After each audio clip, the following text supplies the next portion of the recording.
শুধু তোমার জন্য আমার নিজের শরীরটাকে যদি কেটে কেটে রক্তাক্ত করে দেই, আমি এতটুকুও ব্যথা পাবো না।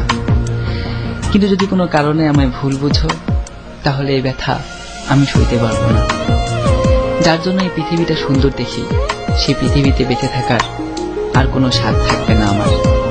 আমি বাঁচতে চাই, তোমাকে সাথে নিয়ে বাঁচতে চাই। তোমাকে ছাড়া আমি আমাকে ভাবলে তার একটিমাত্র পথ খোলা, সে শুধুই আমার মরণ। প্লিজ আমায় মরতে দিও না। I love you. যদি কখনো পাথর হয়ে যায়, আমায় একটু ছুঁয়ে দিও, জীবন ফিরে পাবো। যদি এই দেহে আর প্রাণ না থাকে, তাহলে আর কাছে আসিও না, দূর থেকেই দেখো। আমার আত্মা তোমায় খুঁজবে, যখন পাবে না হয়তো নীরব হয়ে শুধু কাঁদবে। কিন্তু যদি কাছে থাকো, তাহলে পাগলের মতো ছুটোছুটি করবে আমার আত্মা।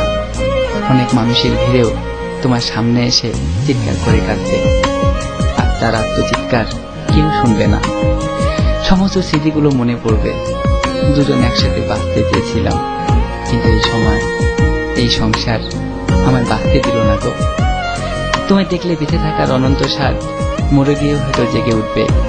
কিন্তু মানুষ মরে গেলে শত মিনতি করেও আর জীবন ফিরে পায় না। আমিও পাবো না, কিন্তু বাঁচতে ইচ্ছে করবে।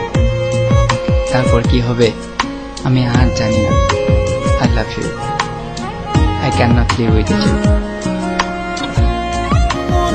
আমি এখনো তোমার জন্য ওয়েট করি, এখনো তোমাকে আমি লাভ করি, আমি এখনো তোমার জন্য ওয়েট করছি। আমি বিশ্বাস করি যে একদিন তুমি ফিরে আসবে। এই তুমি সেই তুমি না। আমি তোমার জন্য ওয়েট করি। আমি জানি না তুমি কি করবে, বাট আমি ওয়েট করবো তোমার জন্য। তুমি ফিরে আসবে। জাস্ট আমার আগের বাধা নয়, আমি আমি সব ভুলে যাবো। আমার কিচ্ছু মনে থাকবে না, আমার কোনো কষ্ট মনে থাকবে না। প্লিজ।